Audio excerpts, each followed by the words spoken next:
Assalamualaikum warahmatullahi wabarakatuh. Mari ngaji kajian manaqib babat Jepara Selendang Sutra Jawa tentang asal-usul nama Pulau Panjang.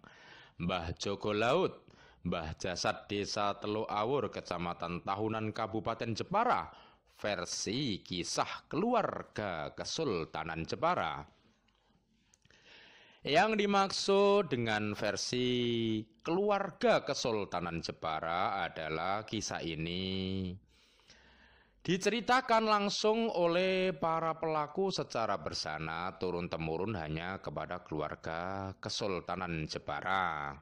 Karena pada saat Kesultanan Jepara hancur, kebenaran kisah Jepara juga ikut rusak. Pada zaman dahulu, para pengkhianat Jepara yang ingin agar Jepara hancur bukan hanya ingin menghancurkan kesultanan dan budaya Jepara saja, tapi juga ingin merusak kebenaran kisahnya dengan cara jika ada orang bicara tentang kebenaran kisah Jepara selalu dicaci maki, disalahkan, tapi tanpa ada pembenaran kisah. Sehingga kisah tentang Jepara dari waktu zaman Kesultanan Jepara rusak disembunyikan dahulu oleh para keluarga Kesultanan Jepara yang sampai saat ini keturunannya masih banyak sekali di Jepara yang saya temui untuk diungkap kebenaran kisah Jepara yang bersangkutan dengan keluarganya pada zaman Kesultanan dahulu, sesuai kisah yang saya ungkap sebagai salah satu usaha untuk mengungkap kebenaran kisah Jepara. Selanjutnya, para keturunan Kesultanan Jepara ada mulai dari Demang, Panglima, Pate, Tabib, Dayang, sampai keturunan saudara Sultan Hadirin, bukan anak keturunan Sunan Hadirin, karena Sultan Hadirin tidak punya anak, tapi punya anak dari adik kandung Sultan Hadirin.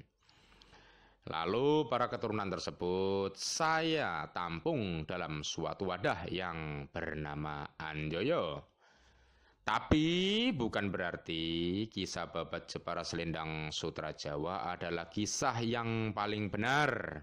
Karena sejak dari dahulu sudah ada para pengungkap kisah Jepara yang berusaha keras untuk mengungkap kebenaran kisah Jepara sesuai dengan kaidah metode penelitian yang berbeda agar kebenaran kisah Jepara yang sudah lama tersembunyi bisa segera terungkap kebenarannya.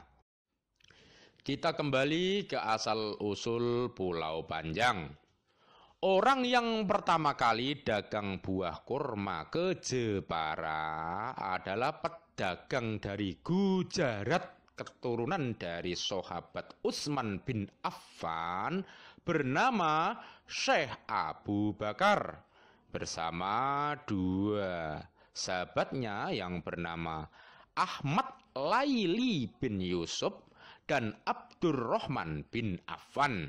Tapi nama Affan di sini bukan nama ayah sahabat Utsman bin Affan, tapi di sini hanya ada kesamaan nama saja. Ketika Syekh Abu Bakar bersama dua sahabatnya akan berdagang kurma ke Jepara, mereka singgah di sebuah pulau. Tiba-tiba datang segerombolan penyamun. Penyamun adalah pembunuh, pemerkosa, perampok, maling, namanya penyamun, memasuki pulau. Lalu para penyamun merampas barang bawaan Syekh Abu Bakar dan dua sahabatnya. Lalu para penyamun mengikat kedua tangan Syekh Abu Bakar dan dua sahabatnya. Karena Syekh Abu Bakar bersama dua sahabatnya tidak bisa bahasa Jawa, maka hanya bisa mengisyaratkan saja agar para penyamun yang dipimpin oleh Mbari, Suto, Bagio memakan buah kurma bawaan Syekh Abu Bakar. Lalu para penyamun faham lalu memakan buah kurma. Karena buah kurma rasanya enak, maka mereka makan hingga kekenyangan sampai mabuk. Pada kesempatan itu, Syekh Abu Bakar bersama dua sahabatnya bisa saling melepaskan tali ikatan tangannya dan saling berkata dengan bahasa Arab, Fauzan, Fauzan, Fauzan, yang artinya lepas, lepas, lepas. Lalu Syekh Abu Bakar menyadarkan para penyamun. Setelah para penyamun sadar, mereka bertanya kepada Syekh Abu Bakar, kenapa mereka bisa melepaskan tali ikatan di tangan mereka? Lagi-lagi Syekh Abu Bakar dan dua sahabatnya berkata, Fauzan, Fauzan, Fauzan. Setelah itu, para penyamun bingung, nggak tahu apa itu artinya. Lalu, para penyamun pergi ke daratan dan bercerita kepada orang-orang di daratan kalau di pulau tersebut ada orang yang selalu berkata Fauzan, yang membawa makanan yang sangat lezat, sehingga pulau tersebut akhirnya dikatakan sebagai Pulau Fauzan. Lalu lama-lama karena lidah Jawa berubah menjadi Pulau Panjang, lalu menjadi Pulau Panjang. Makam para penyamun saat ini berada di Desa Blatar, Kecamatan Tauran, Kabupaten Jepara. Tapi kisah tentang para penyamun Jepara akan kita bahas dalam bab lain. Tahun 1548 Masehi, suatu hari Syekh Abu Bakar memancing ikan di Pulau Fauzan. Beliau mendapat ikan berwarna emas yang di kepalanya seperti ada berlian. Lalu Syekh Abu Bakar menamai ikan tersebut ikan putri emas. Karena merasa ikan tersebut aneh, maka ikan putri emas diserahkan kepada Sultan Hadirin di Kesultanan Mantingan. Tahun 1549 Masehi, Sultan Hadirin menyuruh Condrowulan, gadis kecil umur 7 tahun sebagai penggembala kebo Kesultanan Mantingan, yang dulu pernah berhasil membunuh Syekh Siti Jenar, yang aslinya ternyata seorang wanita bernama asli Nur Hasna, yang punya kelemahan hanya bisa mati jika dibunuh oleh wanita yang belum balik.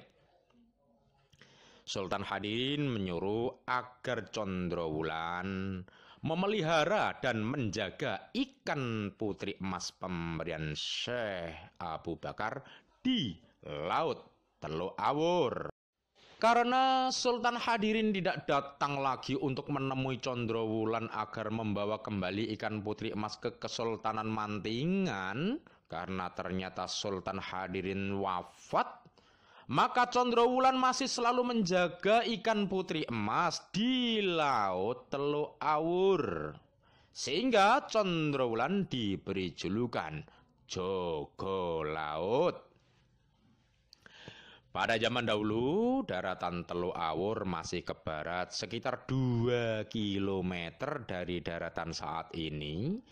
Sehingga saat ini makam Condrowulan atau Mbah Jogo Laut berada di tengah laut antara desa Teluk Awur ke Pulau Panjang, jaraknya sekitar 2 km. Selama Condrowulan menjaga ikan putri emas, ia dibantu dan dijaga, diberi makan oleh seorang pendatang dari India yang sangat sakti bernama Gejirgi. Karena Gejirgi sangat senang melakukan nyonggah sukmo, yaitu Sukmonya sering pergi meninggalkan jasadnya, sehingga Gejirgi dipanggil sebagai Mbah Jasad Tanpa Sukmo, atau lebih dikenal dengan nama Mbah Jasad saja. Makam Gejirgi berada di Desa Teluk Awur, Kecamatan Taunan, Kabupaten Jepara, dengan nama Makam Mbah Jasad.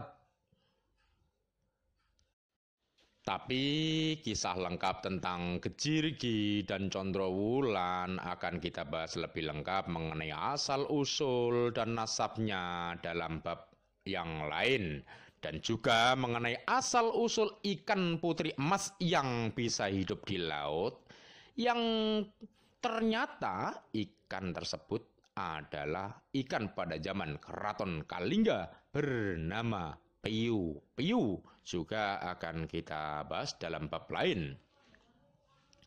Lalu ada juga di tahun 1549 Masehi, Sunan Kudus Raden Ja'far Shadiq akan mengambil ikan putri emas, tapi ternyata yang diambil adalah ikan emas yang palsu. Lalu dikenal di Jepara dengan tragedi Lomban, juga akan kita bahas dalam bab khusus tentang Lomban. Selalu subscribe dan like channel YouTube Babat Jepara Selendang Sutra Jawa agar bisa selalu mengikuti secara lengkap kisah Jepara sejak Keraton Kalingga tahun 600 Masehi yang hancur karena ada tsunami di Jawa, sampai kisah Sultan Muda Merapupuk tahun 1600 Masehi yang merubah Kesultanan Jepara menjadi padepokan mengaji ilmu agama yang dipimpin oleh Mujahid cucu Danang Sutawijaya secara lengkap dan komplit. Kita ketemu lagi dalam kisah yang lain. Assalamualaikum warahmatullahi wabarakatuh.